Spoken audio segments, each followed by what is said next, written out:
Osamu Tezuka. Fue el visionario que revolucionó el mundo del manga y atrajo una gran cantidad de adeptos gracias a sus numerosas obras, proporcionándole su propio estilo y una estructura mejor elaborada en pro de contar historias apropiadas para esa nueva generación de personajes. No solo como pionero del manga, también del anime, y aquí es donde comenzó todo. Osamu Tezuka era un visionario muy humano, capaz de proyectar grandes sentimientos sobre sus obras, creando una industria muy esperanzadora, en cierto modo muy acorde a la inocencia de los 60 y principios de los 70. Go Nagai. Por otro lado, Go Nagai introduciría varias vertientes al mundo anime o manga, desde las ideas conceptuales con tinte erótico al género de chicas mágicas, guerreras con Cutie Honey, hasta sombríos, violentos y sanguinarios con Devilman y Violence Jack. Sin lugar a duda, uno de sus más grandes aportes lo hizo al género de los robots gigantes con Mazinger Z. Sobresale su capacidad para mezclar una y otra vez personajes, facciones y tendencias en sus obras, especialmente las sagas de Getter Robot, puesto que se apoderó de este subgénero o tendencia mecha al añadir su característica violencia con argumento de superhéroes con rasgos de antihéroes que pilotaban robots para derrotar al monstruo de turno que generalmente venían del espacio, en función de 3 personajes insignias y conducían robots independientes transformables que se podían fusionar en una mecha gigante en un entorno de ciencia ficción blanda. Se podía decir que reinventó la idea del super robot, ya que en un principio era concebida para un público más infantil enfocado a agregados mágicos de aventura. Go Nagai es uno de los pioneros y visionarios más grandes de esta industria que ha influenciado muchos géneros. Yoshiyuki Tomino. Es un visionario que imprimió su huella especialmente en la tendencia del género mecha denominada como Real Robot, finalizando los 70 con su emblemática Mobile Suit Gundam, con su muy reiterativo argumento de civiles que se tropezaban con un robot y terminaban participando de guerras entre bandos militares, donde acentuaban las historias de personajes con gran contenido emocional e incluso oscuro, en entornos militares de ciencia ficción blanda, incluso de daño psicológico. Quizás de los primeros en abordar la inserción en mundos mágicos con mechas. Gracias a su tendencia se apoderó de la primera mitad de la década de los 80, que fue muy apropiada para la producción de obras mechaespacial. Lamentablemente su reiterativo argumento y su problema de autosabotaje le obligan a alargar demasiado las sagas de Universal Century. Después de Z Gundam llegaría a su declive Gundam ZZ, al alcanzar un punto alto con Charge Counter Attack, pero lamentablemente el declive continuaría, permitiendo la creación de más sagas y el fracaso de introducir la franquicia a los 90. Incluso el fallido intento con Gundam F91, a pesar de ser una saga de calidad audiovisual, se tuvo que abandonar el proyecto. Con Victory Gundam la calidad de la animación se ve muy inferior y el típico argumento de jóvenes pilotos militares envueltos en matanzas sin sentido llevarían a su peor acto de sabotaje. Es uno de los genios que poseen las dos caras de la moneda y es mejor recordarlo por su gran aporte a la primera mitad de los 80. Hayao Miyazaki. Es un artista muy polifacético, sus cualidades van desde el diseño, producción hasta la dirección. Desde Osamu Tezuka no había habido un exponente tan grande y amplio en el profundo humanismo que se puede proyectar a través del poderío audiovisual de la animación.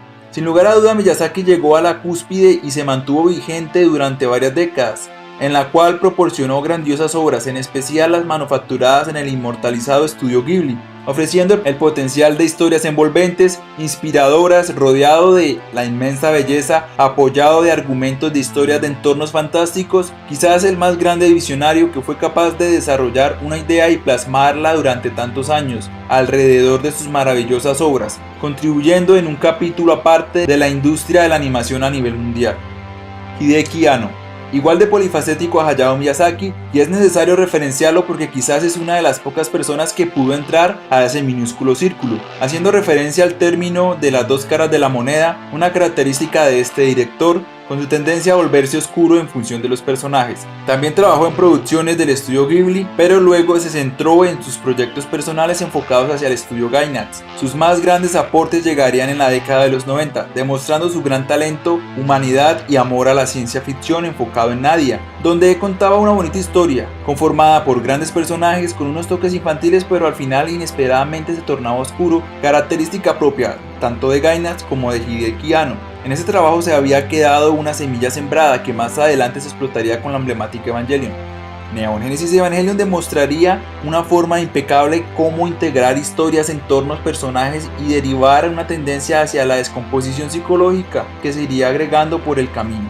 Además, la creatividad como director al cambiar el tramo final para adaptarlo a los recursos disponibles, creando una obra de la genialidad que pareciera casi accidental. Y cuando parecía que todo estaba dicho, dirigió Karekano contra viento, marea y problemas con la mangaka. Fue capaz de sacar adelante un proyecto que es considerado el más grande shoujo de la historia, demostrando una vez más la eficiencia, riqueza y recursividad de este gran director. Kunihiko Ikuhara. Y como dice el título, siempre hay una oveja negra en el rebaño, y me refiero a este rufián. Básicamente es el maléfico de la industria del anime. La primera referencia obligada a este director es la famosa moneda de dos caras, ya que por un lado proyecta genialidad y por el otro autodestrucción. Pasó por las manos de varios directores como asistente, en especial en la emblemática Sailor Moon. Formó parte del grupo B-Papas presentando a Utena, la cual tenía el potencial para convertirse en una de las más grandes obras de los 90. Los primeros 3 episodios fueron de una genialidad y potencial inconmensurable. El estilo visual era perfecto, muy influenciado de series como La Rosa de Versalles, tomando partes de estilos y argumentos de Onisama-e, lograrían proyectar un esplendoroso poder visual y argumental, derivando secuencias introductorias reiterativas al estilo Sailor Moon. Lamentablemente no demoró mucho para que la moneda cambiara de cara, autosaboteando esta obra maestra. Utena se convierte en un remake de los primeros 3 episodios, reutilizando los mismos retazos y fórmulas una y otra vez, incluyendo rellenos absurdos, historias muy mal trabajadas. Inexplicablemente elimina y sabotea a los personajes de las sagas en favor de incluir otros que eventualmente se ahogarían en yuri, yaoi, incesto y una gran cantidad de insinuaciones diversas sexuales, y como cereza en el pastel incluyen desenlaces rebuscados de conceptos pseudoapocalípticos y demás pretensiones. Todo esto sucediendo dentro de un instituto. Posiblemente este sea el peor detrimento de la industria del anime jamás presentado. Como comentario personal, recuerdo la primera vez que vi Penguin Drum. Indudablemente es una historia que llama muchísimo la atención. Los elementos que se integraban son muy interesantes, personajes principales como el de la chica acosadora, pero no demoran en incluir una presunta hermafrodita que le intenta violar, que es la novia de su platónico sensei, un triángulo de la violación bizarra y un montón de insinuaciones sexuales, de travestismos, perversiones y demás argumentos ridículos. Esperen un momento, esto se me hace familiar y de repente descubro el creador de esta obra. Lamentablemente los traumas de la niñez, en especial con su cariñoso tío Taro, más la influencia del travestido estilo de las Sailor Stars, ayudarían a emerger el lesbiano reprimido yuri dependiente perver kawaii que se escondía en la otra cara de la moneda. Tal es el caso que adora hacer cosplay de Sailor Mars, dejando ver que no ha podido superar la etapa de los 90. Pero bueno, es entendible, los 90 fue la década más explosiva de espectáculo y espectacularidad. Es triste ver este desenlace que truncó la proyección de Ikuhara como el enorme genio que pudo pero no fue. Makoto Shinkai. Antes de pensar hablar de Makoto Shinkai, quisiera hacer una pequeña referencia a Isao Takahata y a Hayao Miyazaki, las dos cabezas visibles del estudio Ghibli, que al mismo tiempo representaban el poder del realismo y de lo fantástico, dos vértices de este estudio que se mantuvieron prácticamente separados. ¿Y por qué la introducción? Puesto que precisamente es Makoto Shinkai quien es capaz de integrar el poder del realismo, la cotidianidad con la fantasía de la ficción, sin desplazarse hacia mundos fantásticos, creando un perfecto equilibrio en entornos, historias y personajes basados en el mundo real con los sutiles toques de fantasía y ciencia ficción para crear resultados sublimes, pero el mismo concepto que el realismo abarca. Makoto Shinkai ha sido capaz de crear su propio estilo potente, contando historias muy humanas, al mismo tiempo contemporáneas y realistas, donde aborda temas como la cotidianidad y las relaciones humanas a la deriva del tiempo, incluso con un toque de ficción en el tiempo-espacio. Definitivamente Shinkai es un genio que ha sido capaz de brillar con luz propia en esta era tan decadente, y sus obras seguirán inmortalizándose.